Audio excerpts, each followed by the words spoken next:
Toma ciertas unidades de análisis, se enfoca en algunos procesos sociales y no otros. O sea, y vamos a ver que bueno, hay muchas maneras de interrogar al fenómeno de las desigualdades étnicas en educación.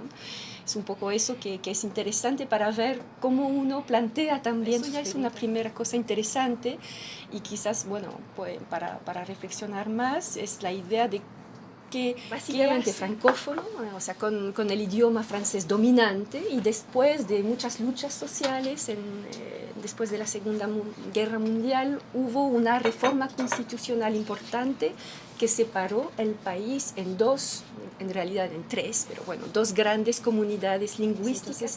Cada comunidad tiene autonomía de políticas educativas, pero en ambos sistemas seguimos con puntos comunes. Entonces, eso es un caso interesante porque ver cómo de un sistema común nos hemos separado, pero tenemos gratuidad de la educación básica y secundaria. Tenemos líneas de diferenciaciones importantes, tenemos una primera segmentación, otras escuelas que son no confesional o ideológica, ¿no? Tenemos escuelas que tienen un modelo muy republicano, si quieren, que la educación tiene que ser separada de la cultura, de las convicciones de la gente, y otra mitad, digamos, de la enseñanza que está basada en una concepción mucho más culturalista, digamos, de la cultura de cada uno. Las convicciones pueden ser presentes en el aula, en la vida escolar. Eso es una primera herencia del pasado, del conflicto, y entonces tenemos importantes indicios de estratificación, segregación, una distribución bastante desigual de los grupos, de minas, de industria.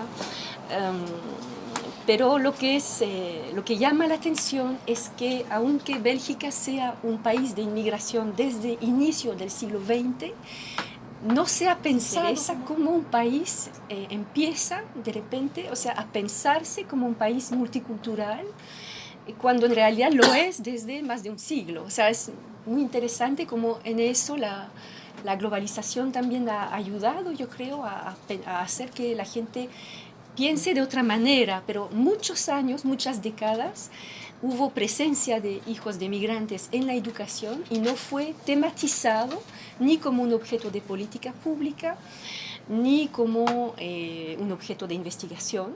Entonces, bueno, eso es algo que da para pensar. Claro, entonces después de la Segunda Guerra Mundial y hasta los años 70, la población migrante del sur de Europa y luego de África del Norte sigue aumentando con mucha regularidad, con políticas de acogida, o sea, de llama a trabajadores y como reserva demográfica también, pero todavía no se piensa como un país de migración, sino que es la idea de son trabajadores y después regresarán en su país tranquilo, ¿no? Eso se pensaba, cuando uno lo piensa con un poco de distancia parece muy extraño, pero el modelo de integración era más un modelo de exclusión diferenciada, así se llama, es decir, que los trabajadores migrantes tenían derechos como trabajadores, pero ningún derecho como ciudadano, ¿no? Entonces, ese desfase siguió. En la crisis de los años 70, crisis económica del petróleo, etc., ahí sí, un cambio de política, se cierran las fronteras, se cierran las migraciones voluntarias. Sin embargo, las migraciones, por supuesto, siguen por otras vías: agrupamiento familiar, asilo, nuevas olas migratorias, refugiados, etc. Entonces, en realidad no paró, pero el discurso político cambió totalmente. Entonces, de apertura se empezó a tener un discurso mucho más de cerrar las fronteras. Ustedes conocen ese discurso bueno, el discurso europeo de que hay que cerrar las fronteras, protegerse. Este discurso ha aumentado, digamos, en los últimos años también, con la llegada de migraciones ilegales, refugiados, ese tema. Entonces el miedo que hay, ¿no?, en el imaginario político a a un cambio profundo de la población se ha generado cada vez más, y el tema del Islam, con todo lo que ocurrió en los años 2015, reforzó un poco ese miedo, ¿no? Esa idea de que, claro, el cambio de la población, el cambio de cultura es algo fuera de control, y eso generó muchos miedos de parte de la población.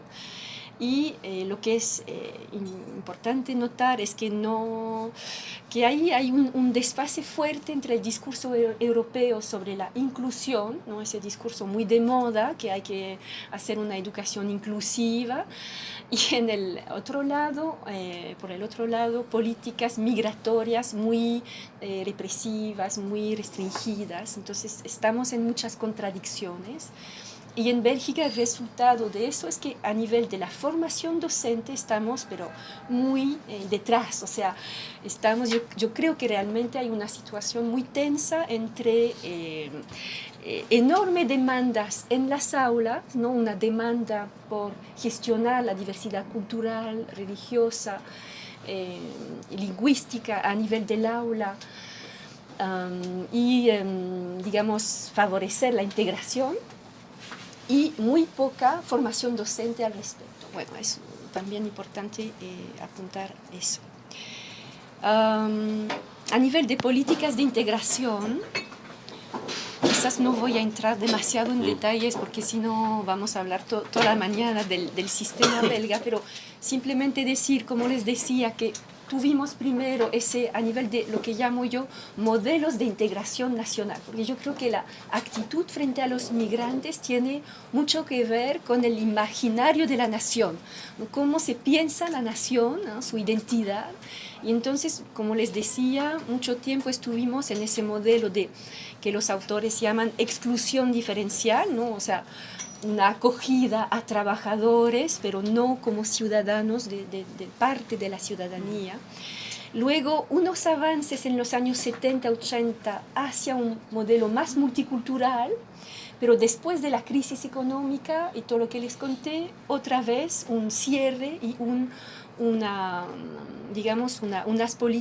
declaraciones o discursos políticos más centrados en un modelo más asimilacionista en el fondo. Aquí les había puesto la primera definición oficial que hubo en Bélgica sobre la política de integración, fue en los años 90, entonces imagínense, ¿no? Tanto tiempo, y en esa época se define la integración, traduje más o menos como asimilación cuando lo requiere el orden público. Entonces ya estamos bien claros, ¿no?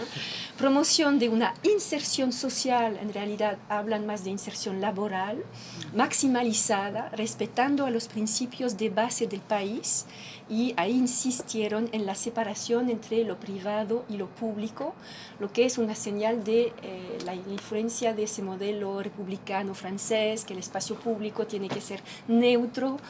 Entonces eso, y luego agregan y respeto de la diversidad cultural en los otros o las otras esferas de la vida social, no queda mucho, o sea, la vida privada en realidad. Entonces, un enfoque bastante asimilacionista. Y si hay políticas hacia los migrantes, en los años 90 y 2000, el tema mayor es discriminación. O sea, discriminación sí se hace un tema legítimo. Yo creo que también el tema de la discriminación, digamos que permite abordarlo a partir de un enfoque más individual o interaccional, si quieres. Entonces, la discriminación es una persona, o sea, se entiende en lo político como una actitud negativa entre una persona y otra persona, pero permite no pensar tanto las dimensiones estructurales, y eso es un gran desafío que ahora después voy a decir un poco más como yo pienso, por ejemplo, el tema de la discriminación institucional, pero que muchos años no se ha pensado así. Entonces, modelo asimilacionista, un poco de toque multicultural, pero algunas actividades interculturales, pero bueno, muy, muy periféricas, y un enfoque creciendo sobre discriminación, pero que tiene sus aportes y sus límites. Eso, entonces, No voy a entrar quizás en los detalles a nivel comparación Flandes y Wallonia, pero les he dicho lo esencial sobre las políticas en la parte francófona. Se habla a veces de un multiculturalismo soft, es decir, unos pequeños avances hacia políticas de reconocimiento de asociaciones migrantes o actividades interculturales de valoración del idioma materno, pero siempre con la perspectiva de que tienen que aprender el idioma materno por si acaso se regresan a su país, o sea, muchas ambivalencias con eso.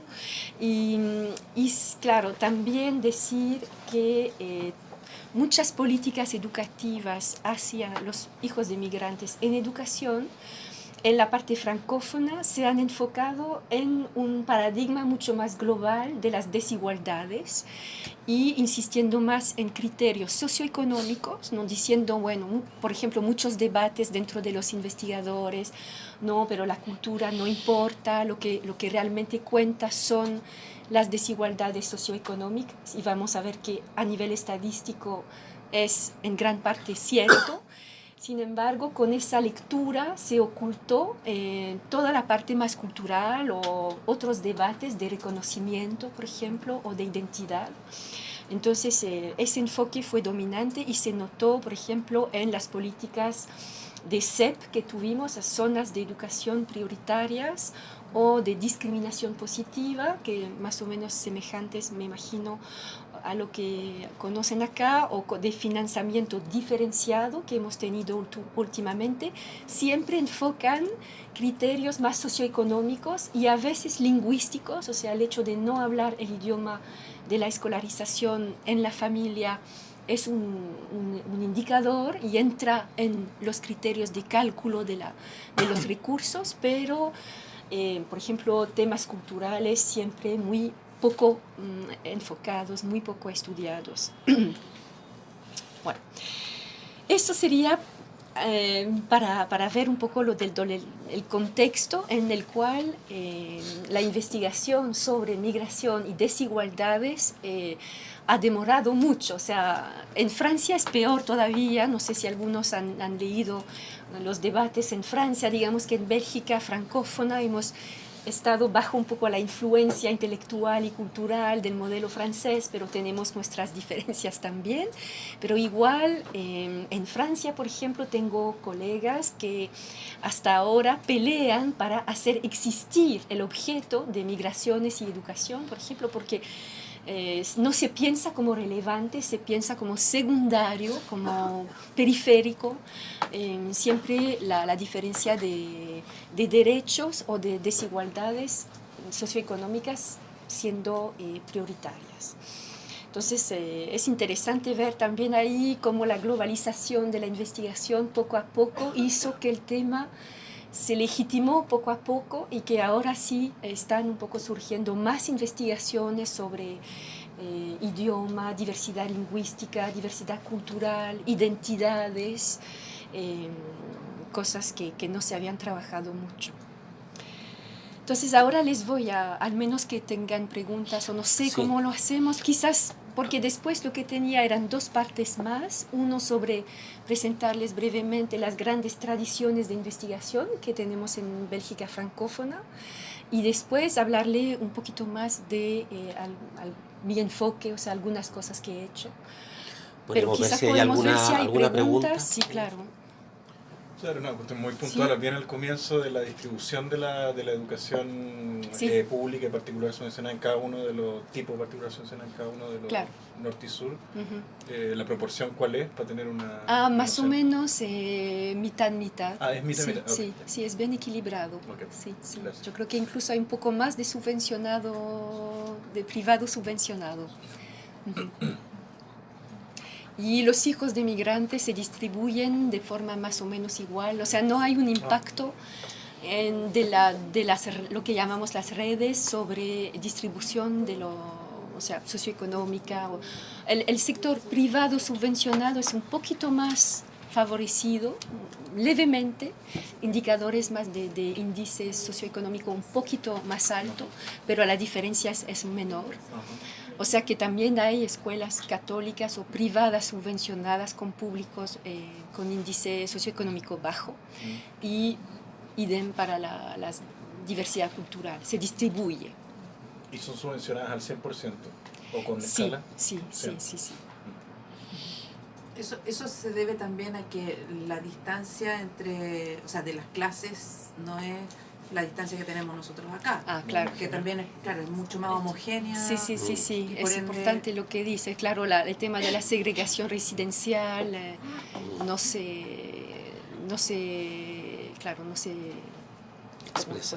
expresa eso, gracias, de la misma manera, porque tenemos, en Bruselas hay también mucha segregación residencial, pero como las distancias son menores y a veces tienen un barrio muy favorecido y 2 calles más allá, un barrio muy pobre, o sea, claro, entonces significa que a nivel de la elección escolar, las mismas familias pueden distribuirse, se supone, libremente, pero igual eso es todo un tema, porque a pesar de eso, uno podría pensar que en esa situación la segregación escolar va a ser menor, y observamos todo lo contrario, que en realidad la segregación escolar es mayor que la segregación residencial.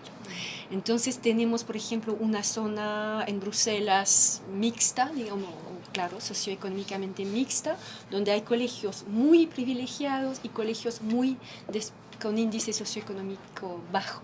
Entonces, bueno, eso es también el papel propio del sistema en la producción de diferencias. Sí, acá tenemos una duda sobre los países de origen, ¿no es cierto?, que componen al estudiantado migrante actualmente, y también sé que ya se ha empezado a desarrollar algún tipo como de diferenciación de estatus entre estos migrantes en el sistema educativo. Si hay algunos, no sé, en Chile ya yo creo que hay un poco de evidencia al respecto de que hay algunos países de origen que se aprecian más en términos como de que vienen con un capital cultural distinto, entonces como que las escuelas los incluyen de manera distinta a otros orígenes, ¿no es cierto? Entonces hay una especie de jerarquización de los migrantes en el sistema educativo. Sí, totalmente, gracias.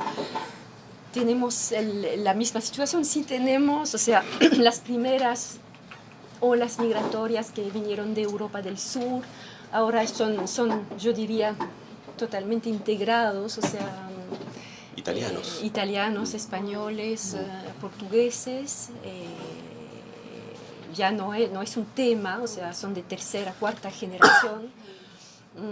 En cambio, claro, los migrantes que llegaron en los años 70 de Marruecos, Turquía, ahí sí que el tema sigue complicado, porque aunque sean de segunda generación o tercera a veces, siguen teniendo características educativas problemáticas, o sea, tasa más alta de repetición, de orientación o sea, es complicado, pero claro, eso se cruza con factores socioeconómicos justamente, entonces se concentraron en zonas pobres de las grandes ciudades industriales, entonces ahí sí que hay realmente un tema de interseccionalidad, porque además vino el tema del Islam, como les decía, que complicó un poco ese panorama, y muchos jóvenes de esta generación que tenían quizás padres que ellos habían optado por vivir en una sociedad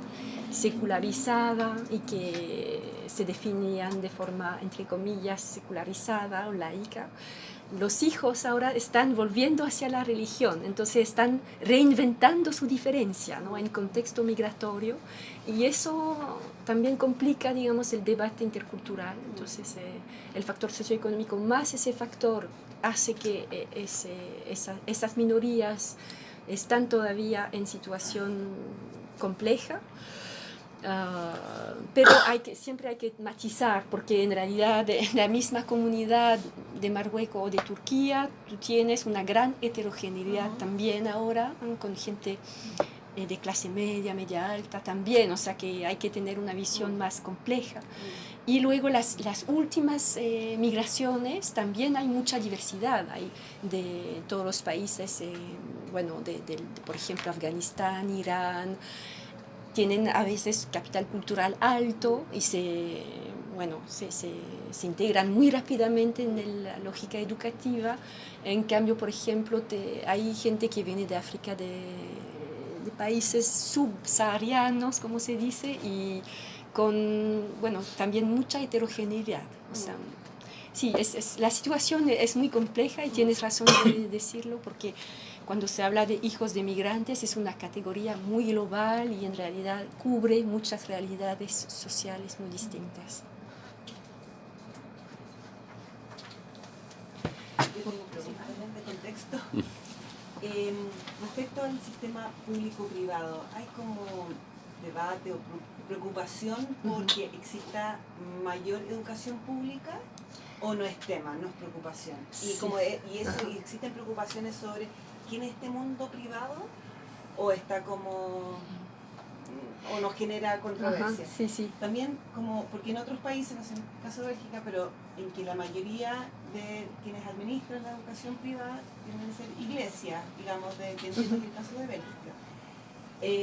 Pero en algunos casos, de todas formas, se cuestiona si es efectivo que sea sin lucro.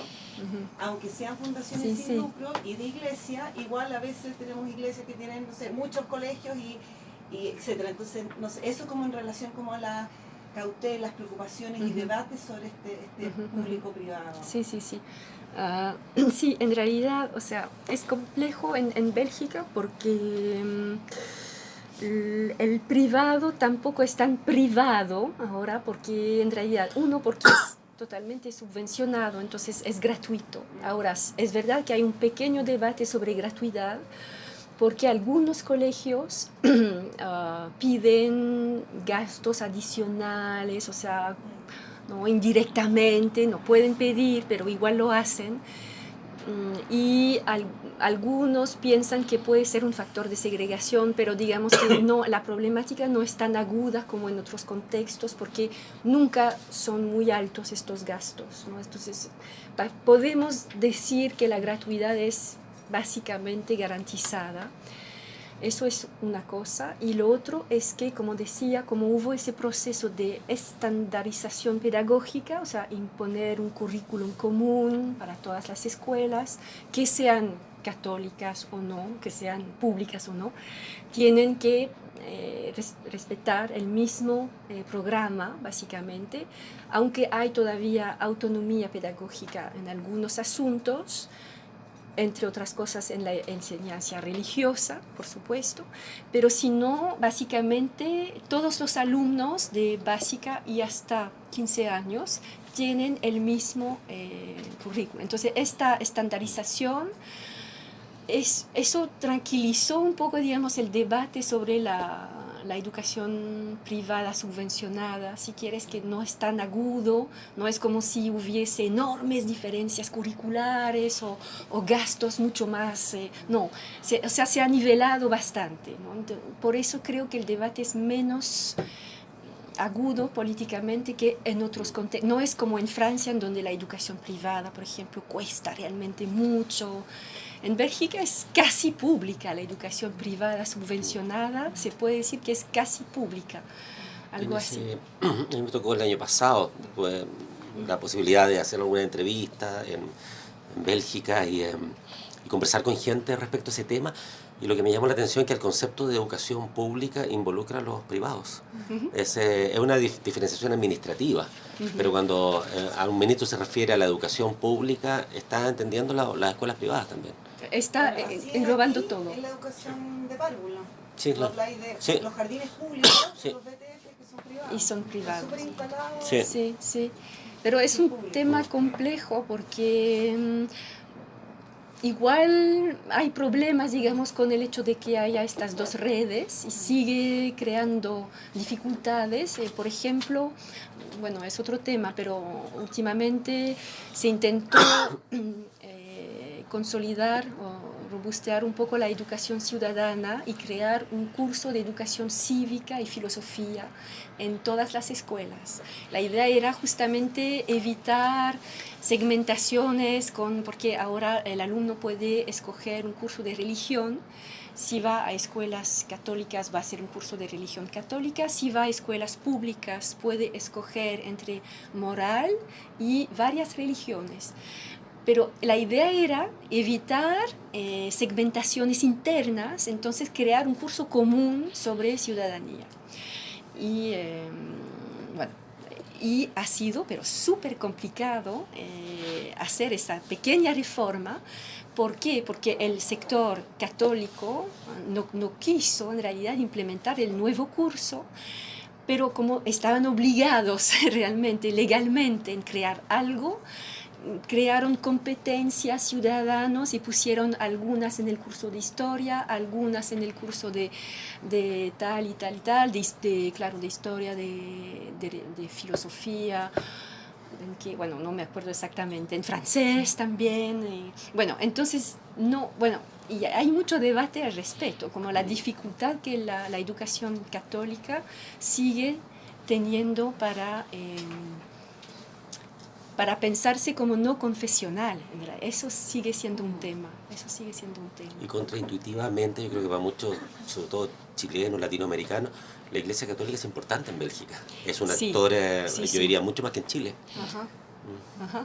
Sí. Okay. Aunque acá siguen siendo 25% de la matrícula. Sí. Pero como actor es importante, en la historia de Bélgica, en la actualidad, el catolicismo es muy importante.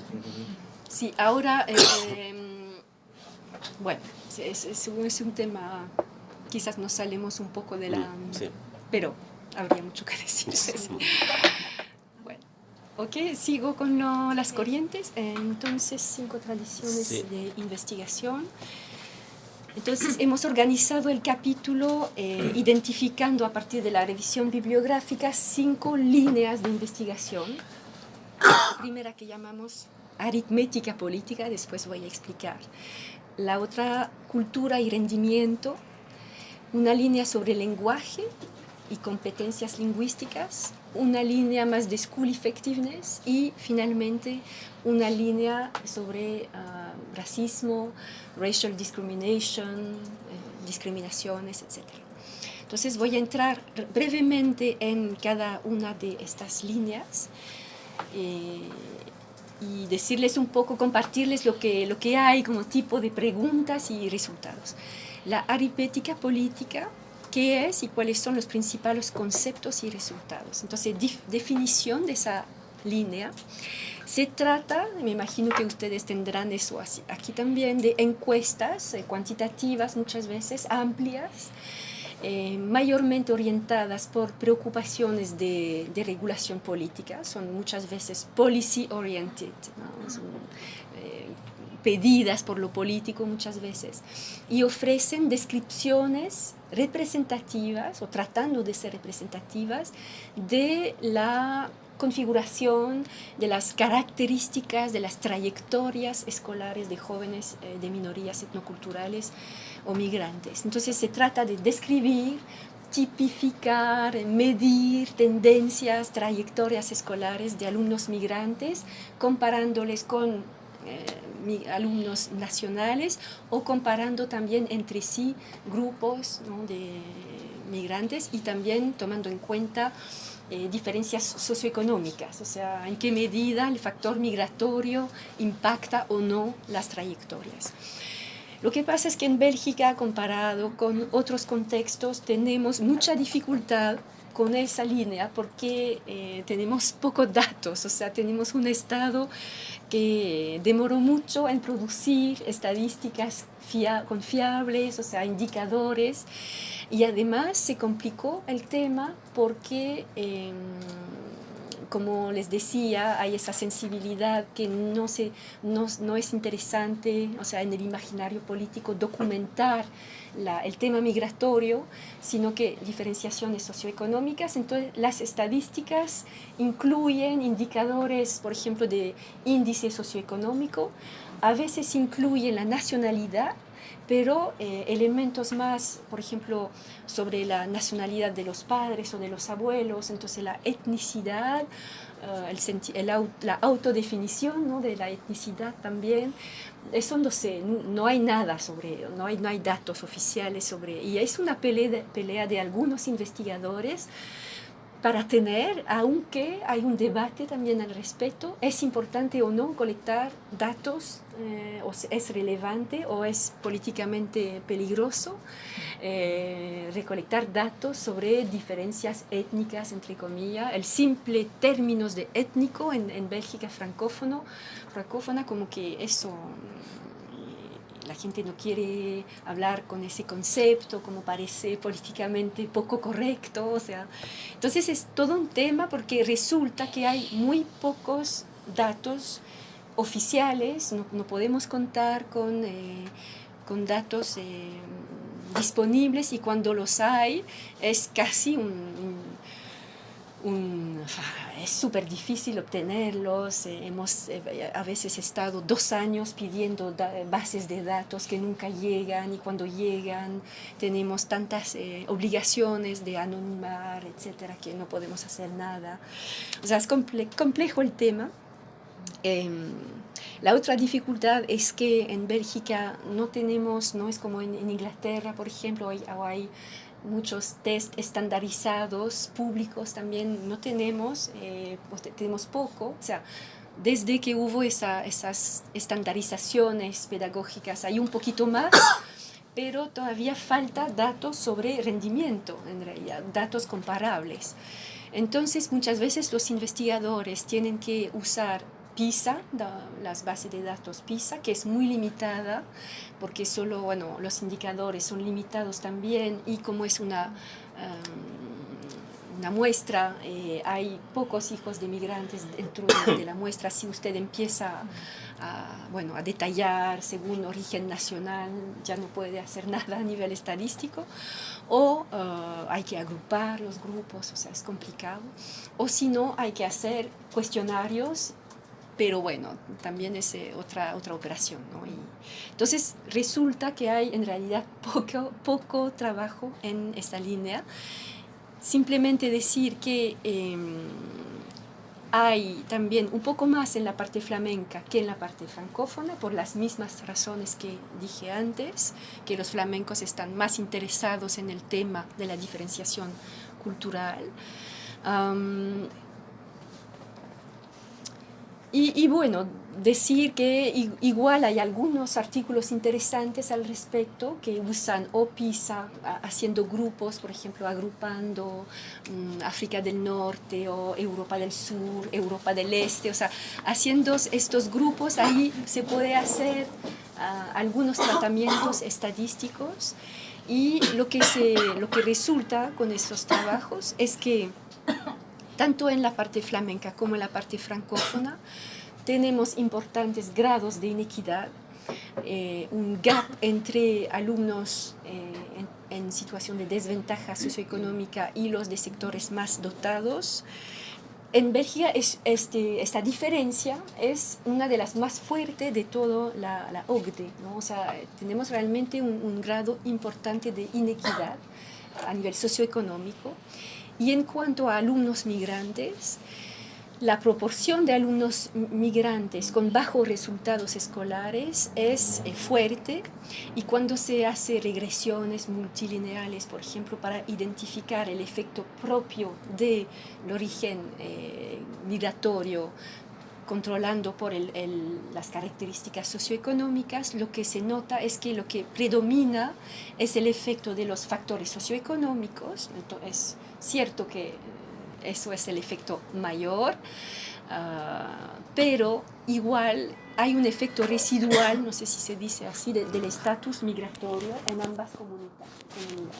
Entonces hay también un fuerte efecto conjunto, o sea, hay que pensar el tema en términos de interseccionalidad, y ahí uno puede ver que, claro, el tema de las desigualdades socioeconómicas es predominante, que como muchos migrantes están en sectores más bajos o por la historia migratoria se encuentran en zonas más desfavorecidas, claro que por supuesto tienen también, sufren más de inequidades socioeconómicas y entonces eso se refleja en la educación, pero hay diferencias entre grupos también, no voy a entrar en detalles, y hay un efecto conjunto también, ¿no? O sea, cuando la gente combina factores socioeconómicos con problemas de idioma y de cultura, ahí sí que, digamos, se genera, por ejemplo, en varones marruecos hay una concentración, ¿no? O mujeres de Turquía, hay grupos así en términos de interseccionalidad que tienen características especiales y que condensan, digamos, dificultades. Eso con esa línea. Estoy tratando de ir un poco a lo esencial.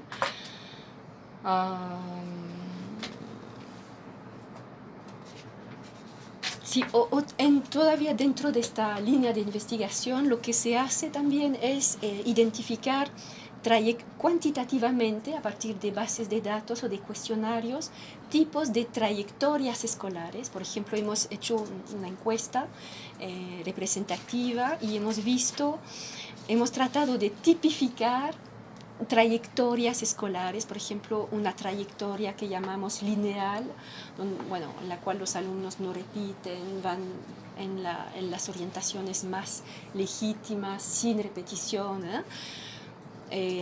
trayectorias con orientación precoz hacia lo técnico profesional, trayectoria con orientación más tardía, después de repetición, trayectorias que llamamos más caóticas, donde los alumnos cambian muchas veces, repiten, cambian de colegio. Hemos tipificado y lo que vemos es que los grupos migrantes no se distribuyen de forma igualitaria entre estos tipos de trayectorias. Entonces ahí hay datos que son muy interesantes porque ahí uno ve que el tema socioeconómico importa, pero que también hay elementos, vuelvo a la pregunta que tú hacías, ¿no? Que hay grupos, por ejemplo, que se concentran en trayectorias caóticas y otros que, en cambio, están mucho más representados en trayectorias lineales. Entonces, ahí hay que entrar un poco más en detalles. Bueno, voy a pasar quizás a la segunda. Entonces, esta primera corriente es interesante porque documenta, describe, y digamos que lo que hay que también subrayar ahí es ese debate si sí o no la cultura importa o no importa, y al final uno ve que todo es muy matizado, que hay que pensarlo en términos de interseccionalidad. Después viene la línea cultura y rendimiento. Ahí son más enfoques o de antropología, de psicología social o de sociología que enfocan más a factores culturales. Entonces, eso es totalmente otra forma de pensar el problema de las desigualdades que se observan a partir de la cultura. Entonces, ahí hay que reconocer los aportes de esa línea, pero también los problemas que surgen cuando uno piensa así, pienso yo, porque el enfoque va a ser, por ejemplo, sobre lo que se llama cultural patterns, o sea, modelos culturales, con hipótesis como, por ejemplo, que cada grupo étnico tendría sus modelos culturales, sus identidades culturales, y que estas dimensiones serían factores impactando a la actitud frente a la educación. Por ejemplo, que la cultura familiar, la cultura del país de origen, entre otras cosas, por ejemplo, la concepción de la infancia, de la niñez, o la concepción del rol de la madre en educación, o incluso factores más ideológicos con respecto a la religión, que estas dimensiones culturales generarían, lo pongo al condicional, generarían habilidades educativas distintas, ¿no? O disposiciones escolares, para decirlo en términos más de Bourdieu, por ejemplo. Entonces, y digamos que ahí tenemos encuestas más etnográficas o antropológicas que se centran en esas que hacen trabajos mucho más cualitativos con las familias. Y es interesante, por un lado, pero yo diría que hay también límites en ese enfoque, porque siempre postular una relación entre cultura y rendimiento o cultura y disposición escolar puede ser un poco reductor, porque el riesgo es esencializar la cultura del otro, también decir que la culpa es la cultura del otro, ¿no? Y también no tomar suficientemente en cuenta las condiciones sociales y institucionales en las cuales elementos culturales se transforman en desventaja escolar, porque es un poco, el riesgo es descontextualizar lo que hace la escuela a la cultura, ¿no? Y entonces el papel de las instituciones. Entonces, eso serían las críticas muy brevemente, que se dirigen a esta línea, pero hay que reconocer que han producido trabajos cualitativos bien interesantes también, ¿no? con familias, por ejemplo, pero con el riesgo, digamos, del paradigma culturalista en lo general, sería ese el riesgo. Todavía en la misma corriente, la misma tradición sobre cultura, y la psicología social ha producido muchos trabajos interesantes también. Por ejemplo, trabajan, pero siempre es en la misma onda, ¿no? Ver un poco las disposiciones escolares o antiescolares de los jóvenes, o cómo se construye la motivación del alumno, que son conceptos muy individualizados en el fondo, y la idea es estos trabajos, que hay cosas bien bonitas también, ¿eh? No hay que negarlo, pero van a ver, por ejemplo, motivación y resistencia escolar, eso lo llaman así, actitudes de motivación o de resistencia frente a las expectativas escolares, dependiendo de las orientaciones normativas del grupo, ¿no? Por ejemplo, hacen diferencias entre grupos étnicos que tendrían orientaciones normativas colectivas y otros grupos que tendrían una cultura más individualista o más orientada hacia el éxito individual. Por ejemplo, algunos grupos asiáticos, lo típico, ¿no? Que tendrían una orientación hacia el éxito individual. En cambio, por ejemplo, la comunidad de Turquía en Bélgica tendría orientación cultural más colectiva, y entonces eso generaría disposiciones, ¿no? En un lado proescolar y antiescolar. Bueno, hay cosas interesantes, otra vez en esa línea, siempre corriendo el mismo riesgo, digamos, de enfocar la cultura de la familia sin ver necesariamente lo que pasa a nivel del sistema. Bueno, voy a ir a avanzar un poco porque veo que el tiempo está pasando. Podemos pasar a la siguiente. Entonces, simplemente brevemente decirle, pero eso voy a volver después en el tercer momento de la discusión, sobre lo que aporta el enfoque más sociológico a esa discusión sobre identidad y cultura. Y ahí yo vengo un poco con mis propias encuestas o investigaciones. Lo que intenté hacer, porque yo me interesé bastante en temas de identidades culturales también, cómo se construyen las identidades de alumnos a lo largo de trayectorias escolares. Y mi idea es que no es solo la cultura que determina, digamos, actitud hacia la escolaridad, sino que también el tipo de carrera escolar o de trayectoria escolar contribuye a la construcción de ciertos tipos de identidades, ¿no? Eso es bidireccional. Yo creo que también la identidad siempre se construye en contextos. Entonces intenté identificar esquemas, ¿no? y cualitativamente, básicamente hasta ahora, y he podido ver, por ejemplo, que en los contextos más segregados se observan más, se tiende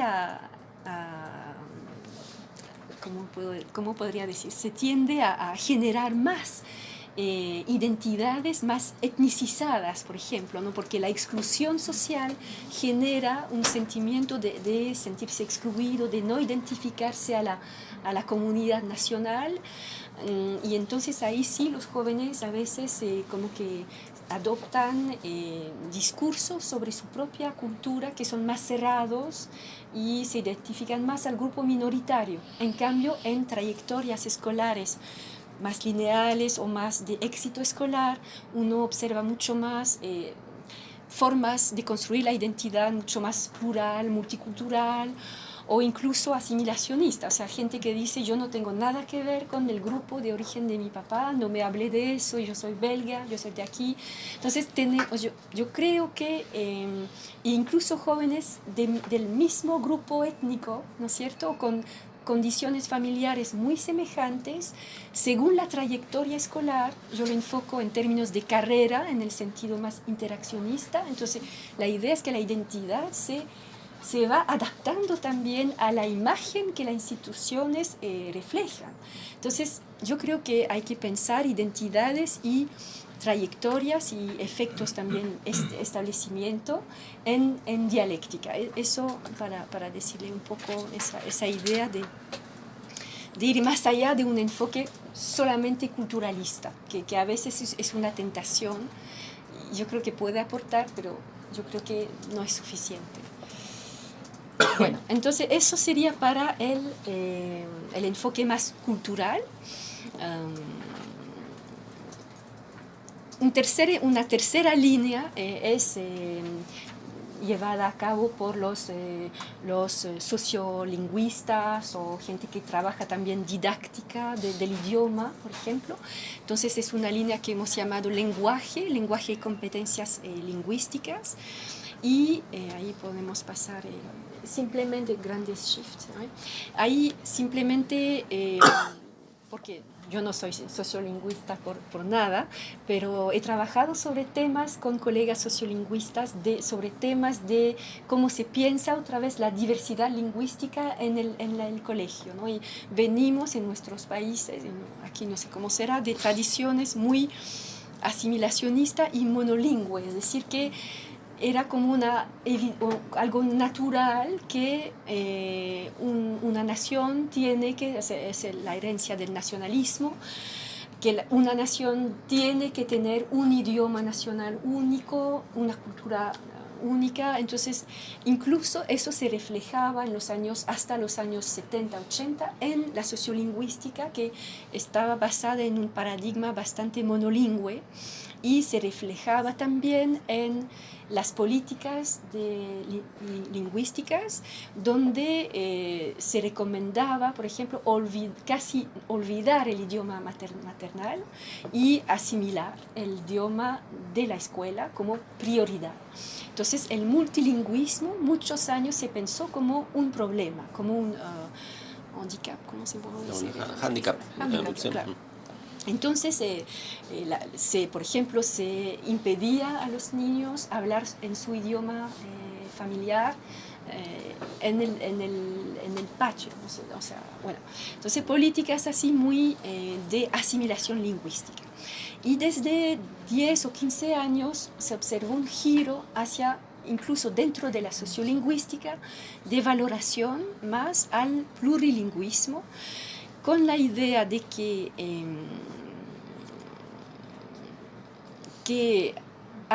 se puede desarrollar varios idiomas con ciertas condiciones, ¿no? Porque hay precauciones, por supuesto, pero que el desarrollo del multilingüismo puede ser una ocasión de desarrollar habilidades de metacomunicación, o sea, habilidades para aprender más idiomas, y que competencias más de abstracción, por ejemplo, también. Entonces, poco a poco se ha ido abriendo un poco más al plurilingüismo, con, por ejemplo, algunos avances en sensibilización, lo que se llama éveil aux langues, despertar a los idiomas. Despertar de las lenguas. Bueno, claro, algo así. Pero es muy, muy minoritario todavía. Y lo otro es el tema del reconocimiento, es decir, que la idea es que valorar el idioma de la familia es también una forma de, un instrumento de reconocimiento simbólico y que participa, ¿no?, de la construcción de una identidad positiva que a su turno tiene repercusiones positivas en la escolaridad. Bueno, ahí no voy a entrar en los debates, pero por ejemplo, colegas que explican que lo puse acá en inglés, que the key challenge for a newcomer is not being an allophone or having to learn a second language, but rather becoming familiar with the abstract codes of school language. Entonces la idea es que el tema no es bilingüismo, no es un problema. El desafío para el migrante que llega muchas veces es entrar en los códigos de la forma escolar, que son lingüísticos, una cierta abstracción lingüística, y entonces que eso hay que reforzarlo. Y entonces las últimas políticas que tenemos, por ejemplo, insisten en esa idea de que cualquier sea el origen del alumno, tiene que tener recursos especiales para entrar en la langue scolaire, la lengua escolar. Eso es el último concepto de moda, diría, pero yo creo que viene de esa idea, de esta línea de investigación. Entonces, eso es una línea, y el otro es el tema del reconocimiento. Son dos necesidades, ¿no?, que son un poco en tensión, que están un poco en tensión.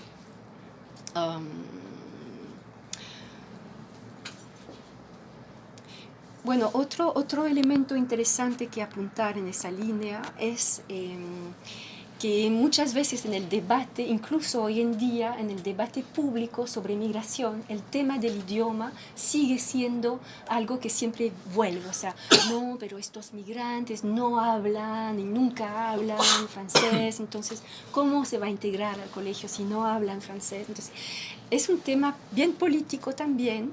Por supuesto que en la parte flamenca, como en la parte francófona, pero más en la parte flamenca, eso se complica cuando hay un contexto más nacionalista. Entonces el tema del idioma se ha vuelto a enfocar, ¿no?, el idioma como clave, cuando en realidad la investigación en sociolingüística muestra que no es tanto el hecho. Por ejemplo, si viene un hijo de Inglaterra, habla inglés, pero en 6 meses está perfectamente integrado. Entonces, el enfoque en idioma a veces es muy reductor y no toma en cuenta relaciones de fuerza entre idiomas mayoritarios, minoritarios. Y es una forma también, claro, de imponer cierto control. Idiomas occidentales y no occidentales también. Exactamente, el prestigio a los idiomas. sí, perfectamente. Entonces, tengo, por ejemplo, colegas que han desarrollado la idea de que había que invertir la relación y desconstruir la idea preconcebida sobre la relación entre lengua y integración y cohesión. Porque muchas veces se dice, uno tiene que aprender el idioma y así se van a poder integrar. Incluso ahora, para otorgar un permiso de entrar en Bélgica, se requiere para algunos migrantes que pasen un examen, que den un examen de idioma antes mismo de migrar, lo que es una locura, ¿no? Entonces se pone el idioma como una precondición de integración. En cambio, lo que algunos defendemos es que es lo contrario, es la integración social que va a llevar al manejo del idioma. Entonces hay que primero tener buenas condiciones de integración social, económica y escolar, y de eso va a venir, digamos, el manejo del idioma. Bueno, o sea, hay todo un debate sobre cohesión y idioma, y desconstruir la idea que el idioma es primero, porque en las políticas de ahora ese énfasis en el idioma resulta ser una forma de seleccionar a buenos y malos migrantes, a migrantes que tienen un capital cultural y otros que no tienen, una manera de cerrar fronteras, ¿no? Entonces ahí hay todo ese debate sobre integración, cohesión y idioma. Bueno, veo que el tiempo está pasando, entonces quizás no voy a detallar tanto la corriente de School Effectiveness, que además es bastante técnica y que probablemente... Conocida casi. Sí, eso me imagino. Entonces quizás simplemente decir dos ideas. migrantes. Sí. Entonces, sí, claro, entonces puedo simplemente apuntar dos elementos. Uno que son los efectos del sistema y otros que son el efecto, lo que se llama el efecto de composición, no sé si se llama así también. Sí. Bueno, entonces los trabajos que hay en la línea de School Effectiveness, que estudian, por ejemplo, los efectos, claro, del sistema o de la composición o de los tracks, etcétera, sobre desigualdades en lo general y sobre desigualdades étnicas, muestran primero lo que se llama un efecto sistema, ¿no? Por ejemplo, algunos investigadores como de Liejas, de Lafontaine, por ejemplo, han mostrado que las características estructurales del sistema, por ejemplo, el cuasimercado, la libre elección, la orientación precoz, el uso de la repetición de grado como forma de gestionar la heterogeneidad, todos estos parámetros conducen a índices de segregación o de dispersión entre escuelas. O sea, más tenemos diferenciación precoz, etcétera, más dispersión hay entre establecimientos en lo general, o sea, tomando en cuenta factores socioeconómicos, factores de rendimiento académico y factores étnicos también. Entonces, la idea es que los sistemas diferenciados, con diferenciación precoz, uso de repetición de grado, early tracking, tienden más a reproducir las desigualdades, ¿no? Cuando los sistemas que son más comprehensive, ¿no? Que tienen más currículum común, aparecen con indicadores más equitativos. Y eso, bueno, en Bélgica se confirma, digamos, los pocos estudios que hay en Bruselas o en Lieja sobre este tema corroboran esa lectura, ¿no? Y cuando se mira en particular a hijos de migrantes también, ¿no? O sea, entonces eso parece que algo que ya hay más consenso, pero es extraño porque a pesar de este consenso hay por ahora toda una reforma que quiere hacer un currículo más comprensivo durante más años, hasta los 15 años, para evitar justamente la diferenciación curricular, y esta reforma está, pero, o sea, muy complicada, no tiene legitimidad dentro de los docentes que no creen en eso, como que no creen el cuento, no quiere, esa idea de que la diferenciación genera la diferenciación precoz genera inequidad, incluso no mejora los resultados tampoco, se ha demostrado muchas veces en la investigación, en investigaciones comparadas, y circulan estos datos, se circula mucho, el ministerio utiliza estos datos para hacer sus reformas, y a pesar de eso, o sea, no tiene legitimidad a nivel de los colegios. Y ahí encuentro que hay todo un desafío en términos de formación docente o de trabajar las representaciones de los problemas del sistema, porque a nivel individual los docentes siguen pensando que es mucho más fácil un grupo homogéneo, y tal vez con razón, y que no tienen herramientas para gestionar la mixtura social, étnica. Entonces ahí hay realmente un desfase entre los resultados de la investigación y las representaciones colectivas que hay sobre diversidad. Eso es una cosa. La otra cosa es todos los trabajos sobre efectos de composición. Y ahí, como les decía, en Bélgica hay poco porque con los problemas de datos que les mencionaba, pero hay algunos artículos interesantes recientes sobre School Composition Effects, y bueno, siempre llegan a las mismas conclusiones. Ahí lo puse en inglés del artículo, pero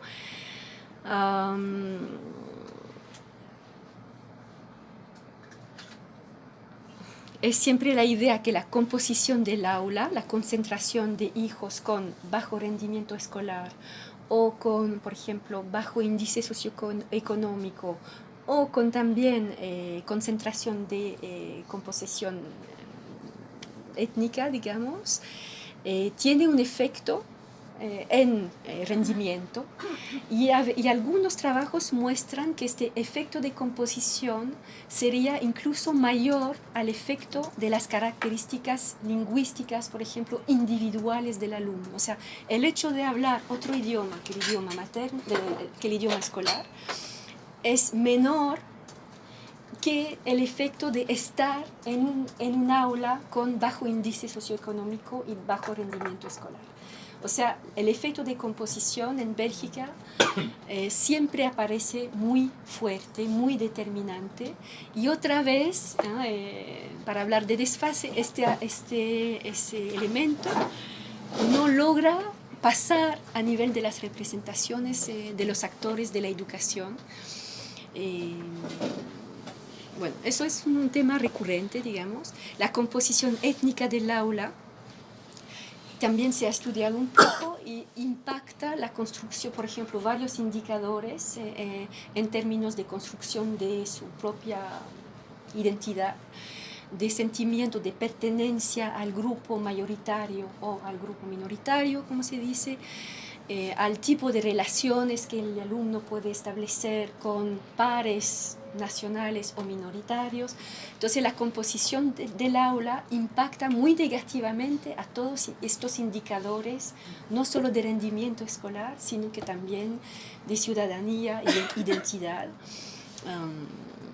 Entonces hay cada vez más trabajos que muestran eso a nivel cuantitativo, aunque hay dificultades metodológicas, que no soy súper habilitadas para entrar en el debate, pero sé que hay dificultades metodológicas para, por ejemplo, separar el efecto de composición debido a índice socioeconómico, el efecto de composición debido a rendimiento académico, ¿no? Promedio en el aula, y el efecto de composición étnica, que muchas veces, dado la historia del sistema, eso se juega en conjunto, porque en el aula se mezclan alumnos que tienen origen migrante, con bajo índice socioeconómico y con bajo rendimiento escolar. Entonces, otra vez tenemos que pensar en términos de interseccionalidad. Lo que pasa con la población indígena, de las escuelas indígenas acá también. Sí. Que tú no sabes si es clase o es, claro. O es etnicidad. María, una cosa que te sí. Este cuarto enfoque mide el efecto escuela, el leadership de los directores y todo ese tema también está presente en este enfoque. Yo creo que hay algunas cosas, pero el tema es que, como te decía, ese problema de datos, entonces hay pocas cosas, pero sí que creo que con PISA se ha hecho algunas cosas sobre el efecto más establecimiento. Ahora, a nivel cualitativo, hay algunas cosas sobre el leadership, más sobre la organización de la escuela, pero no a nivel cuantitativo, que yo sepa. Ya. Entonces, último elemento es sobre racial discrimination. Ahí tenemos unos trabajos que miden la prevalencia, ¿no?, de la discriminación, la importancia de la discriminación percibida o el temor a ser discriminado en alumnos de minorías étnicas. Y entonces esos son, por ejemplo, trabajos en psicología social con cuestionarios que miden el impacto de la discriminación percibida, o sea, por ejemplo, si me he sentido discriminado varias veces, eso tiene un impacto negativo en rendimiento, y también el miedo a ser discriminado, o sea, gente que dice, no he sido discriminado, pero creo que podría serlo, eso ya tiene un efecto negativo o sea, es decir, ser parte de un grupo que tenga, digamos, que sea víctima de estereotipos, es en sí un factor negativo que se ha identificado a través de cuestionarios. También otras investigaciones, por ejemplo, han mostrado que, otra vez volviendo al tema del idioma, que la mayoría de los docentes tienen una visión muy negativa del alumno que habla otro idioma y muchas veces entonces hay estereotipos negativos sobre el idioma y entonces estos estereotipos negativos generan conductas pedagógicas inadecuadas, que sean, por ejemplo, se exige mucho al alumno o se exige nada, o sea, como que uno no encuentra una estrategia pedagógica adecuada y eso entonces impacta también negativamente el rendimiento.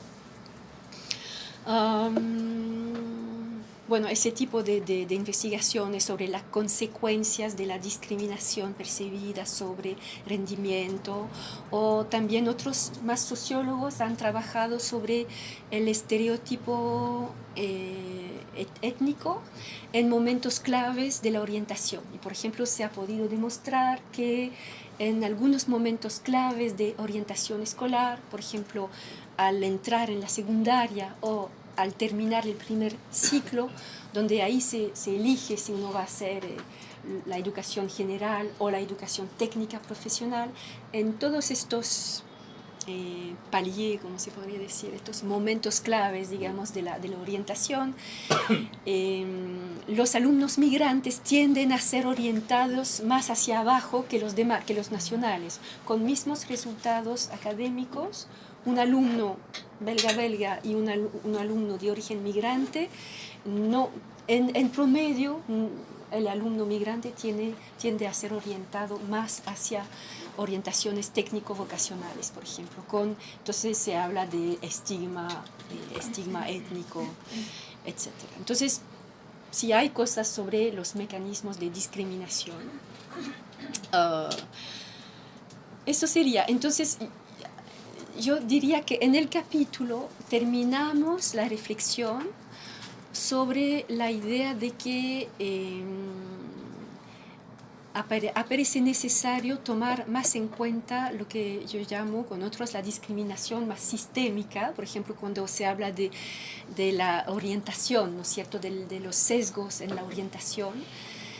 Todo eso tiene efectos sistémicos, porque eso, por ejemplo, hace que haya más alumnos migrantes en algunas secciones de la educación que son menos prestigiosas, por ejemplo. Entonces, eso genera discriminación más sistémica y por eso yo intenté conceptualizar un poco más esta idea de discriminación institucional, discriminación sistémica en educación.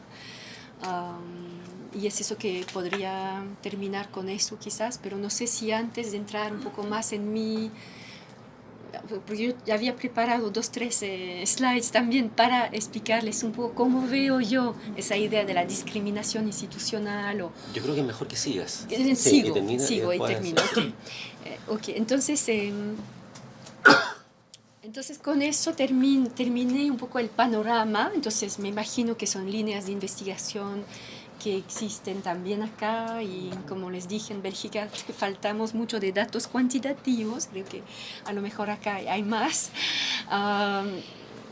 Pero entonces sí, quería compartir para terminar que algunas ideas de mi propio enfoque de investigación sobre este tema y de esa preocupación que tuve de articular por un lado el tema cultural con el tema más del contexto escolar, de la institución escolar, y mi preocupación también por conectar el tema de la diferencia cultural con dimensiones o procesos sistémicos en lo general y con justamente el tema de lo que llamo yo la discriminación institucional.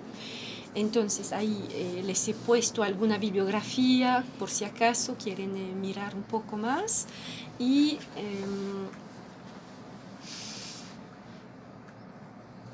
bueno, podemos volver justo un minuto antes en la publicación. Si miran un poco en lo poco, porque no es mi única, o sea, mi única línea de investigación no es sobre migración, pero lo que he hecho es, por un lado, algunos estudios cualitativos sobre lo que llamo las estrategias identitarias de jóvenes hijos de migrantes a lo largo de carreras educativas. También me interesé en los modelos de integración nacional y cómo se reflejan en el discurso educativo, o sea, un nivel un poco más macro sobre políticas de integración. Y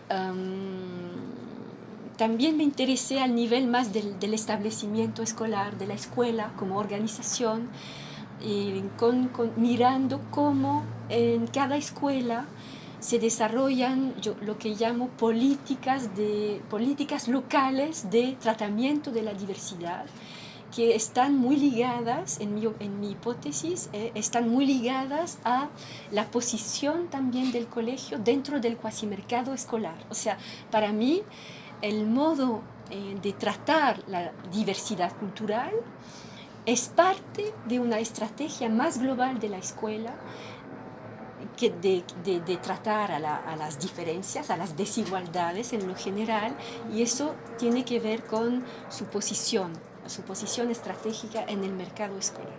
Entonces, esas son un poco las distintas cosas que intenté desarrollar. Entonces hay cosas más macro, más meso y más micro sobre identidades. Entonces, por eso ahí puse que mi interés es un poco articular los niveles, ¿no? Lo macro, lo meso y lo micro. Entonces lo macro son políticas y sistema, lo meso es los espacios locales y las identidades organizacionales de la escuela, y lo micro es más las trayectorias o carreras escolares y construcción de identidad. Pero intento, y no, o sea, es un proyecto de investigación para muchos años más, pero intento no separar estos niveles. Creo que es muy importante no perder de vista los elementos macro cuando uno trabaja sobre lo micro y al revés. Eso por un lado. Y mi otra gran preocupación, lo que intenté hacer también, es desarrollar un marco evaluativo de la justicia educativa amplio. O sea, no solamente centrarme en justicia distributiva, o sea, el tema del rendimiento, de los recursos educativos, sino que también, sobre todo en estudios con jóvenes, interesarme a dimensiones de reconocimiento y de construcción de la subjetividad y de construcción de la capacidad de agency, ¿no? Entonces, la idea es que la justicia educativa, yo quiero desarrollarlo de forma más tridimensional, o sea, ahí me baso un poco en los trabajos de Nancy Fraser, que ella quiso hacer un enfoque bidimensional, redistribución y reconocimiento, pero le agregué a Amartya Sen, o sea, capacidad y...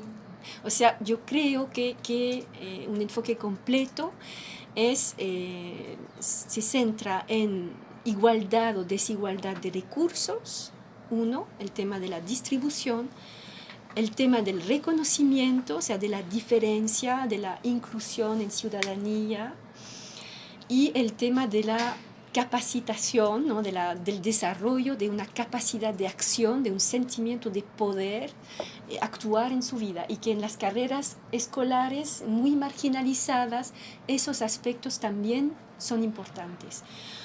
Bueno, entonces eso sería un poco mis preocupaciones transversales, y siempre ver cómo estas dimensiones se viven concretamente en la escuela, en el aula y para los estudiantes.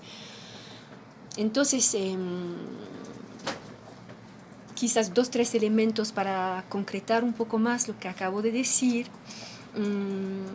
A nivel macro, estudié, por ejemplo, los relatos nacionales que hay en Bélgica y en Inglaterra sobre identidad nacional, sobre la nación, cuál es el discurso sobre la nación, cómo se piensa la integración. O sea, se nota, por ejemplo, que en Bélgica no tenemos el mismo discurso sobre la nación, sobre ser ciudadano, que en Francia o que en Inglaterra.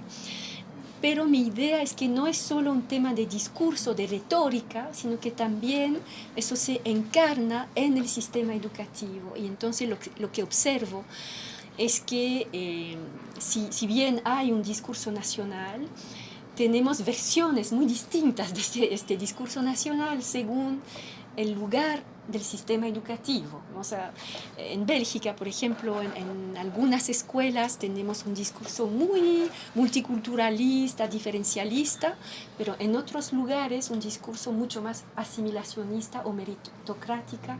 Entonces eso se viene declinando, o sea, no sé si se dice, en realidades escolares distintas. La idea es también que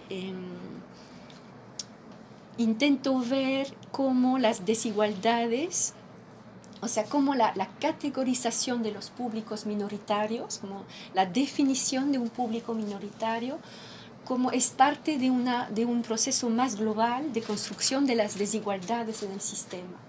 Para mí el factor cultural es un marcador, entre otros, que dentro de la producción de las desigualdades, si quieren, ¿no? Entonces intento ver cómo los procesos sistémicos que construyen el sistema educativo producen desigualdades en lo general, y ahí entra la definición, o sea, el factor cultural, pero como un elemento que viene a dar contenido cultural a las desigualdades. Entonces, un poco esta articulación entre la dimensión cultural y la producción más global de desigualdades.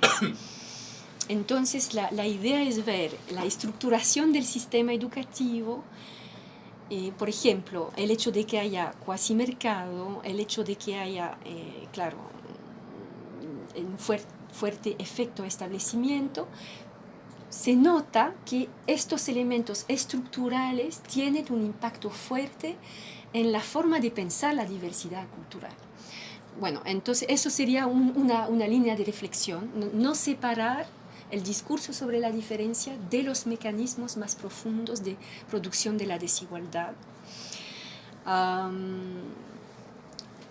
Eso por un lado. Después viene todo el nivel más que llamo meso, que es el nivel de lo que llamamos, y yo creo que el concepto también se usa acá, de los espacios locales de interdependencia entre colegios, o sea, todos estos estudios de cómo se estructura el cuasimercado escolar a nivel local, cuando, o sea, se habla de un segmento local, ¿no? Dentro de un sistema educativo, donde hay distintas escuelas que están en relación de competencia y de interdependencia también.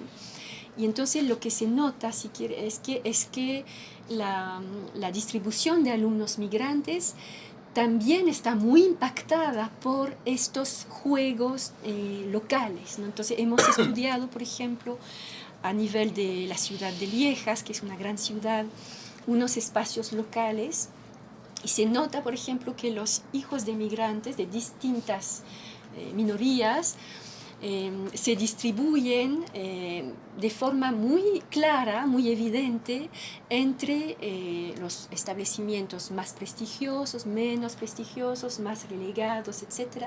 Y ellos saben perfectamente, o sea, uno se nota cuantitativamente la proporción de alumnos migrantes. No es distribuida, o sea, no es equitativa, gracias, está realmente desigual, y más uno sube hacia los establecimientos de prestigio, menos estudiantes de los grupos más discriminados hay. Y también eso, digamos, genera mecanismos de mapas cognitivas, o sea, los alumnos y las familias, por ejemplo, saben que tal colegio simplemente no es por ellos, o dicen, pues sí, voy a intentar ese colegio, pero si me va mal, o sea, me matriculo allá, si me va mal, voy a ir a tal, y si me va mal ahí, voy a ir a otro. Entonces hay el circuit of schooling, como dicen Stephen Ball, por ejemplo, está totalmente etnicizado también, ¿no? Entonces los alumnos saben que esta escuela, por ejemplo, dominante, es una escuela y dicen ellos mismos, la categorización que producen es interseccional. Dicen, por ejemplo, eso es un colegio de blancos, es un colegio de ricos y es un colegio de buenos alumnos, si quieren.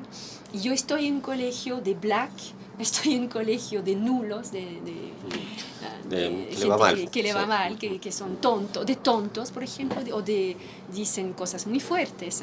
Estoy en un colegio de handicapé, ¿cómo podría decir eso? Minusválidos. De menos válidos. Estoy en un colegio para menos válidos. Entonces, pero eso mezclan, o sea, las categorías cognitivas internalizan totalmente la jerarquización social, socioeconómica y étnica de estos espacios locales, y eso se nota tanto cuantitativamente como cualitativamente. Por ejemplo, hemos hecho dibujar a los alumnos cuáles eran los colegios en su zona asequibles para ellos, accesibles para ellos, y olvidan simplemente algunos, ¿no? O sea, según la clase social y el grupo étnico, no aparecen en el mapa los mismos colegios. Entonces, el universo de los posibles es construido de forma muy diferente. Entonces, eso interroga, por supuesto, la idea de libre elección, por supuesto, que en realidad se construyen mapas en espacios locales, y eso lo llamamos, o sea, yo creo que se puede hablar no solo de segregación, pero también de discriminación institucional. Entonces, sí, todo lo de la segregación en estos espacios intermediarios se puede documentar, ¿no? Eso lo acabo de decir, ¿no? Con lo cuantitativo y con lo cualitativo. Entonces podemos pasar a la siguiente. Está dos veces la misma. Después, sí, la idea de discriminación institucional se define como la idea de que existan normas sociales, que sean formales o no formales, o sea, rutinas, formas de hacer, ¿no? Hábitos, o normas más oficiales que desventajan sistemáticamente, aunque sea no necesariamente voluntariamente, pero que desventajan algunas categorías sociales. Eso es la discriminación institucional. Es decir, la discriminación institucional no es necesariamente un racismo consciente, se debe a la existencia de reglas o de rutinas que sistemáticamente conducen a una situación desventajosa para algunos grupos, dado las características del grupo. Entonces son efectos sistémicos, y mi hipótesis es que el cuasimercado puede ser considerado así como algo que genera discriminación institucional, tal como también algunas reglas, por ejemplo, de repetición de grado o algunas reglas de orientación escolar. Le doy un ejemplo. En Bélgica, si el alumno llega, por ejemplo, repite 2 veces en el ciclo primario, la primaria, automáticamente está orientado hacia educación vocacional. Los alumnos migrantes, cuando llegan a Bélgica después de un exilio, que ya se retrasaron porque quizás no tuvieron escuela durante 6 meses o pasaron por 2 países antes de llegar a Bélgica, llegan con un retraso, o sea, ya están con 1 o 2 años de retraso. Entonces, se les orienta directamente a un nivel que se llama un grado diferenciado, donde se supone que van a recuperar el retraso.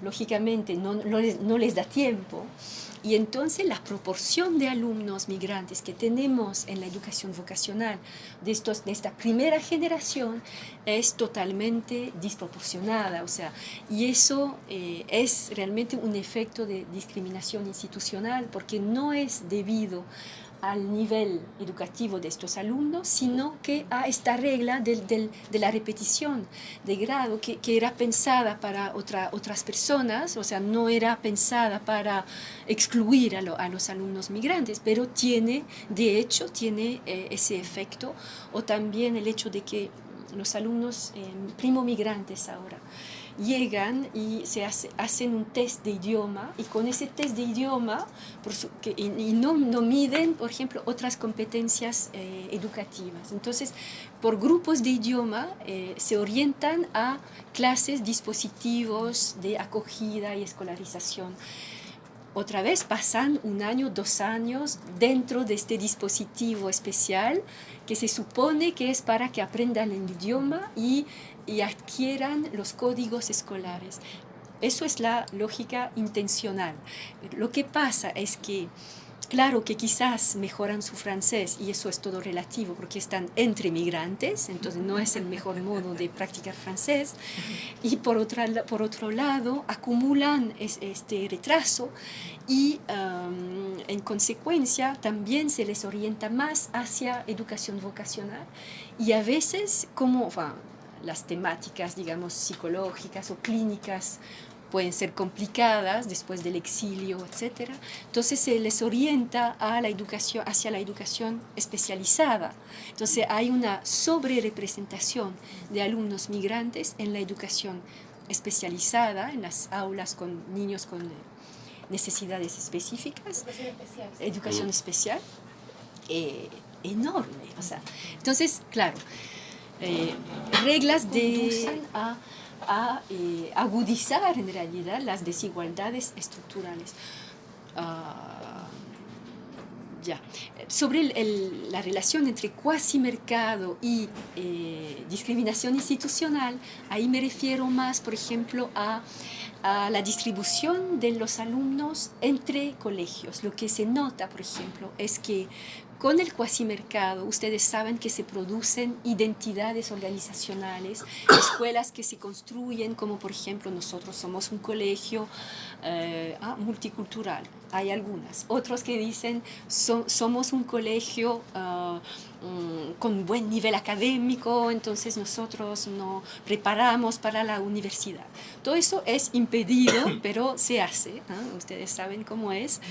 Entonces tenemos una fuerte diferenciación entre establecimientos escolares a nivel del proyecto educativo.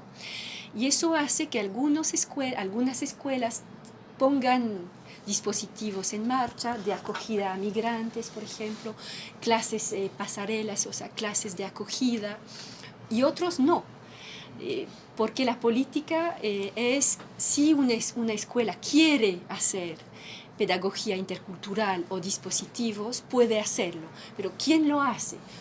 Por supuesto, solo las escuelas que están ubicadas en zonas multiculturales o en zonas pobres lo hacen.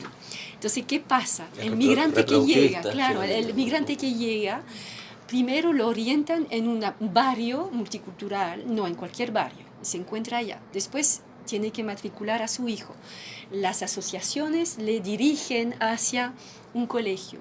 Se supone que está libre de ir a cualquier colegio, no hay nada que haga que tiene que ir a tal o tal colegio, pero en lo práctico, como hay esta especialización, esta diferenciación institucional, los actores mismos corren la voz que tal escuela es buena para acoger a migrantes porque está equipada, porque tiene una aula especial, porque tiene docentes sensibilizados, porque tiene docentes progresistas, qué sé yo.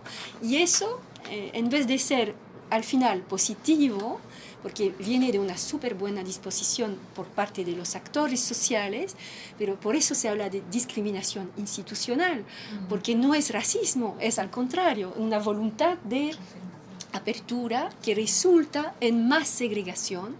Entonces, por ejemplo, si miramos al mapa de los colegios en Bruselas que tienen dispositivos de acogida a migrantes, están todas concentradas en las zonas con índice socioeconómico bajo y tienen una sobresegregación, una sobreconcentración de hijos de primera migración. Entonces, eso muestra que el cuasimercado, con la libre elección, produce en realidad identidades organizacionales distintas y agudiza la segregación escolar.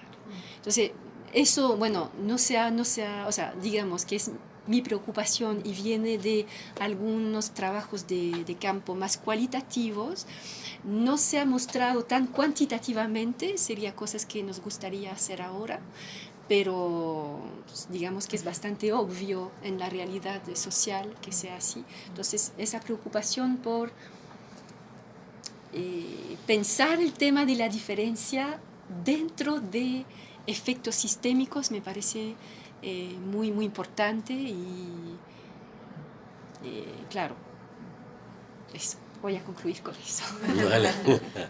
Vale. Bueno, muchas gracias, Marie. Disculpa por ser un poco larga. No, yo creo que hay como un millón de temas y que son además tremendamente pertinentes a cosas que estamos viviendo en Chile desde hace tiempo. Bueno, para aprovechar bien el tiempo, abramos la mesa de preguntas. Claudia. Bueno, muchas gracias, ha sido muy estimulante. Quería presentar a Claudia, ya le presenté a Nancy, nosotros trabajamos... Daisy. Daisy. Que trabajamos en el proyecto de Fondesit sobre elección de escuelas inmigrantes. Así que es súper... sí. Estamos en pleno... Sí, absolutamente en sintonía. Quería preguntar dos cosas. La primera es que me llama la atención que no he escuchado ningún estudio que aborde el tema de la religión. Entonces quería entender por qué. Imagino que tiene que ver con variables políticas, pero no sé, te pido como que me ayudes a entender, porque si eso se ha subsumido con el concepto de etnia, por ejemplo, estoy pensando nacionalidad, no lo sé. Yo me comente por qué eso.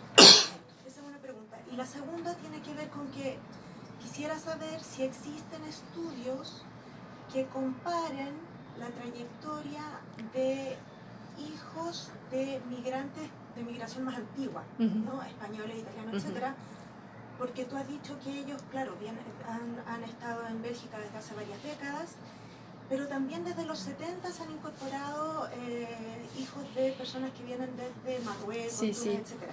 Entonces, sí hay estudios comparados al respecto de esos dos grupos que me parece que son bien diferentes. Porque los europeos finalmente son europeos, más o menos misma cultura, etcétera, y llevan mucho más tiempo, ¿no?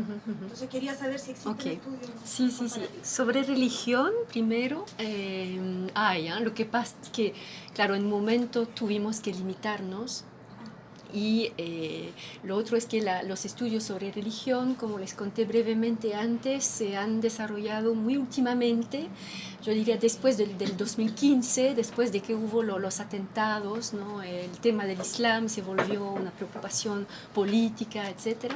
Entonces ahí sí empezó a salir más la variable religiosa, pero puede ser que no haya tantas cosas sobre religión, debido justamente al hecho de que en el pacto escolar que tuvimos entre esta repartición entre escuela pública, laica y escuela privada católica subvencionada, bueno, no les conté acá, pero eso fue una importante motivo de conflicto social muy fuerte en la sociedad belga desde el siglo XIX hasta, o sea, hubo crisis importante entre educación pública, o sea, los liberales y socialistas que eran a favor de la educación pública laica versus la educación católica que quería autonomía pedagógica. Eso ha sido un conflicto de siempre en la sociedad que al final desembocó en lo que llamamos el pacto escolar en 1954,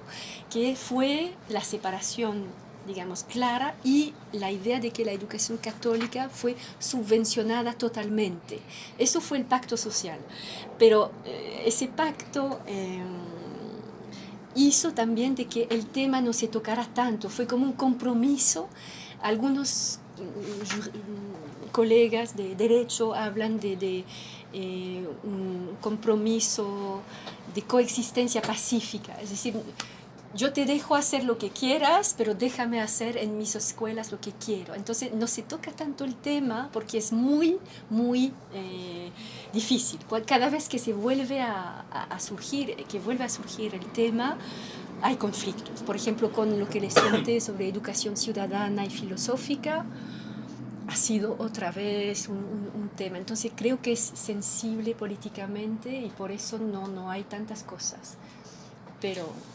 Perdón, como tenemos poco tiempo, yo les propongo que juntemos 3 preguntas y que Marie acceda a las que le parezcan más se me olvidó la segunda pregunta, perdón, que era sobre el contracultura. No hay tanto problema, pues uno estaría sorprendido porque cuando llegaron estas olas de migración, al inicio hubo también mucho racismo, incluso hacia los franceses que venían a trabajar en las minas al inicio del siglo XX. Había un racismo tremendo, y con los italianos, la primera generación ha sufrido un montón de discriminación, etc. Entonces es poco a poco que ha ido cambiando, que ahora se vino a una otra etapa con cambia el lugar del otro. Sí, el otro se desplaza, exactamente. De la construcción de la otreidad. Otredad. Bueno, Marcela. Gracias. Claro, ¿hay alguna corriente de esto en torno a estudios de transición postsecundaria, educación superior, desde los migrantes? Tú decías que había como una sobrerepresentación y una suerte de mimetización entre la escuela especial, la necesidad educativa, los migrantes. Me interesa saber si hay algún desprendimiento desde ahí hacia lo transicional, postsecundario. Muy poco, pero bueno, entonces vamos a tomar 3. Sí, Carolina. Hola, a mí me gustaría preguntarte sobre la metodología que has ocupado, sobre todo en esta línea de la sociología de la construcción de las identidades. Mencionaste que usaban, que pedían dibujar mapas. Yo estoy muy metida en el tema del uso del dibujo para estudiar precisamente las prácticas detrás de los estudiantes y la identidad de los haitianos, sobre todo con la escuela. Entonces me gustaría si me puedes contar un poco qué metodología, qué técnicas has usado. Detallar brevemente eso. Rosa.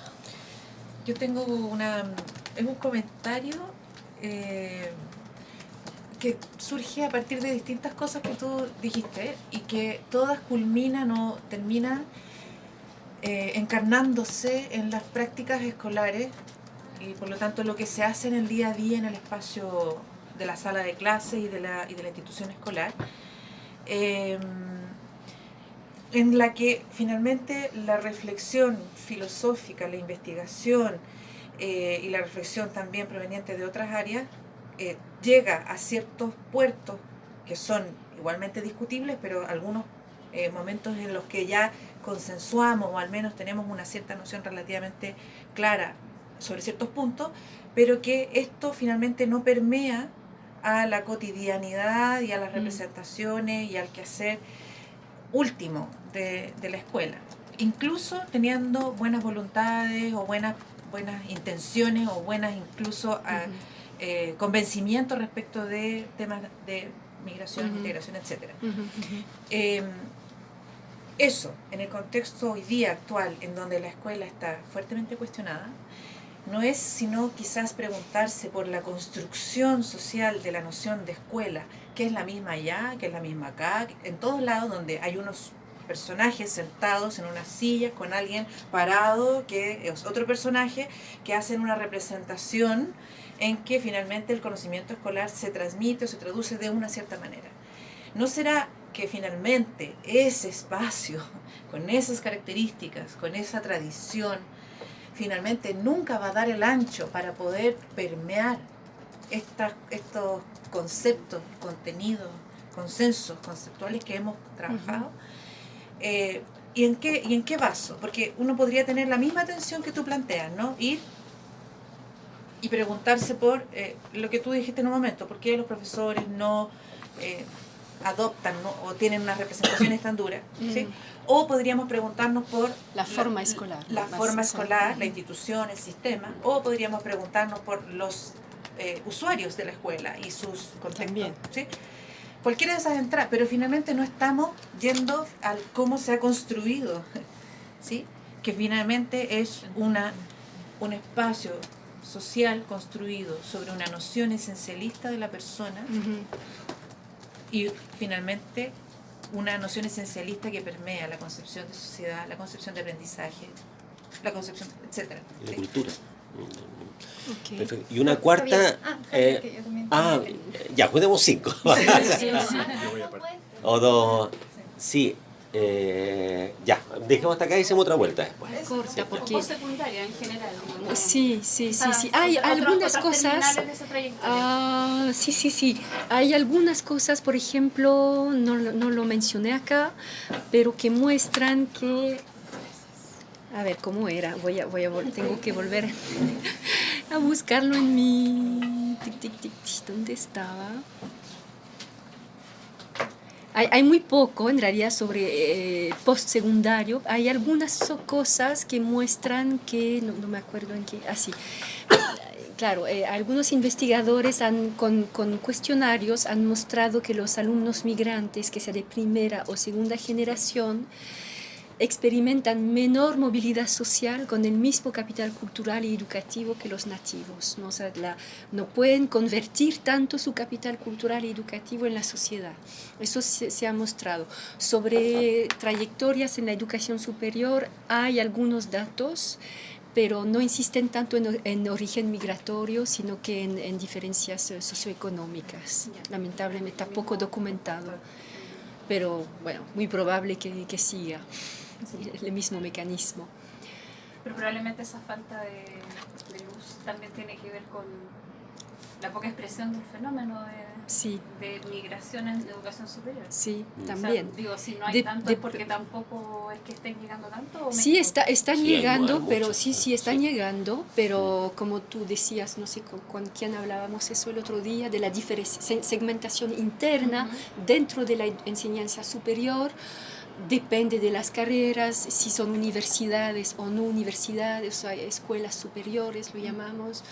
Entonces hay segmentación interna. Llegan, pero no en las mismas carreras y con los mismos prestigios, dependiendo también mucho de los grupos. ¿Quieres una acotación? Sí, con respecto a esto, que hay, por lo menos en la literatura de inmigración en Alemania, hay un término que es optimismo inmigrante, en el que se dice que efectivamente los estudiantes inmigrantes tienen como bold choices, o como que se atreven más a postular a la educación superior que sus pares como en condiciones iguales, digamos.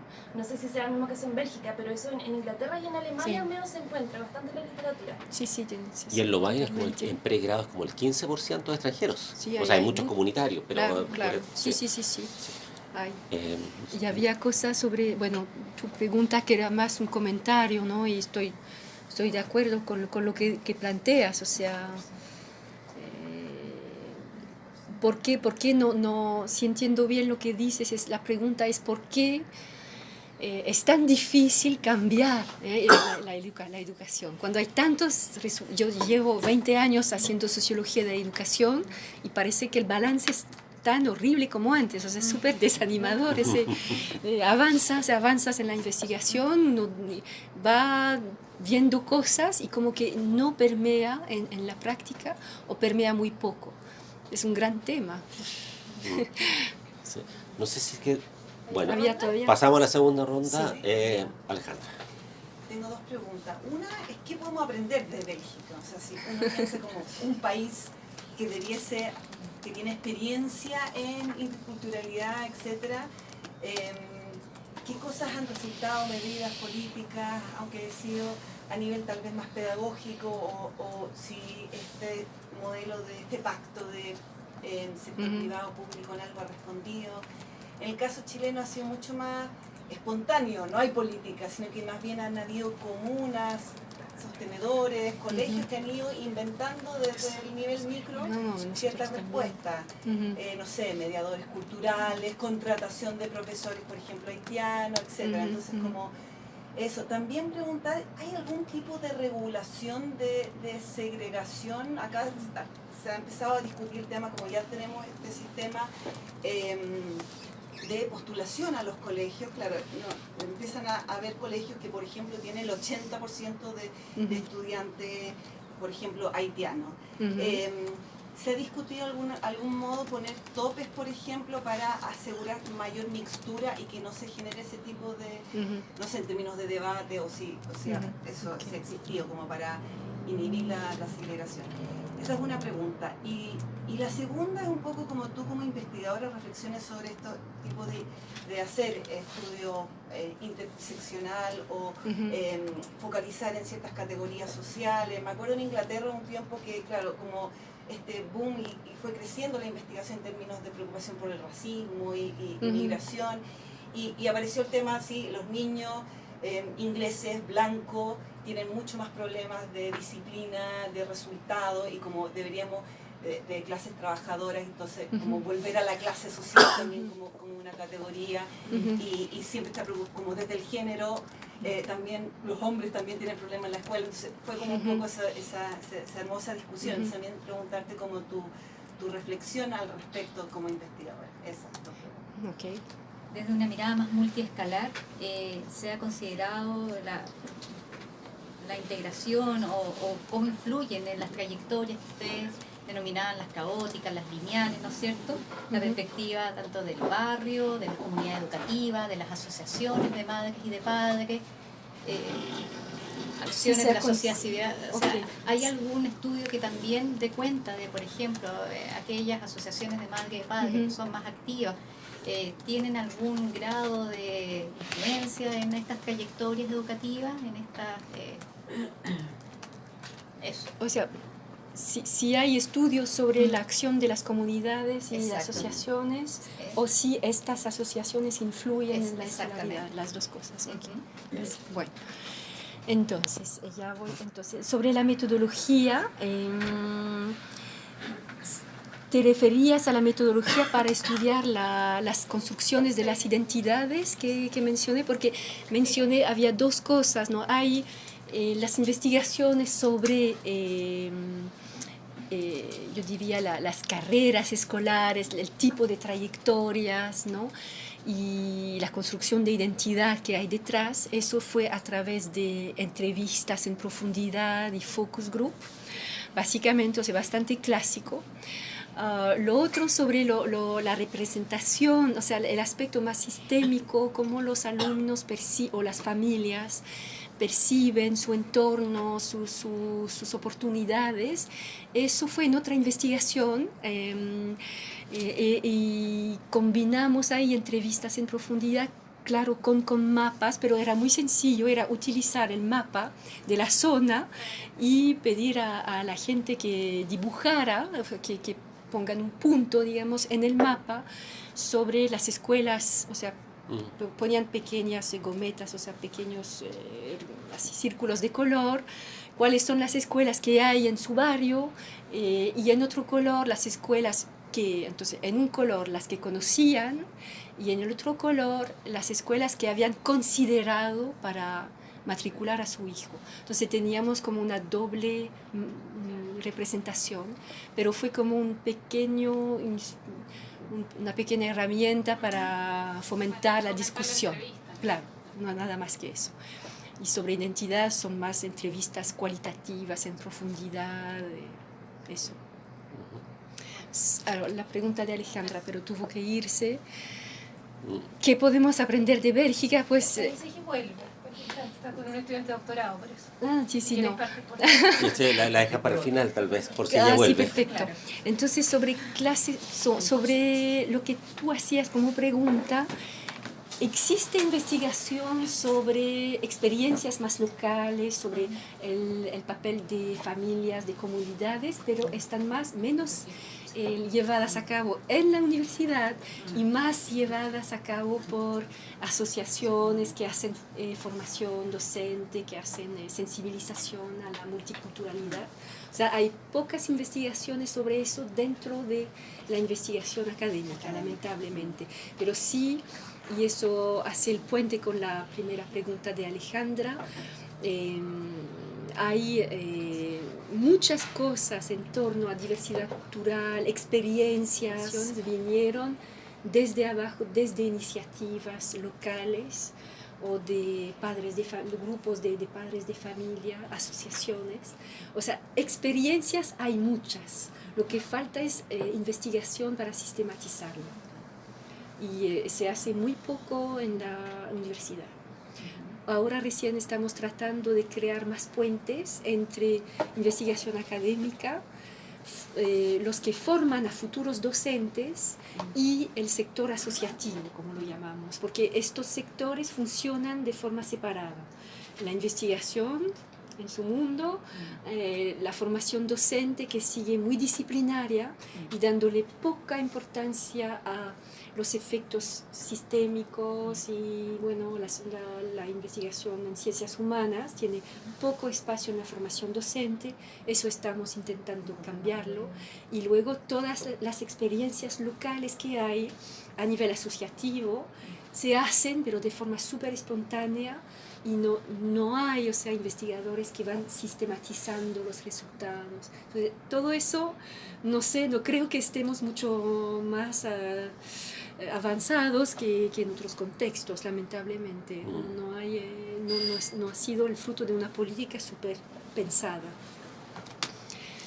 Entonces, ¿qué podemos aprender de Bélgica? Pues realmente eso es lo que vengo de decir.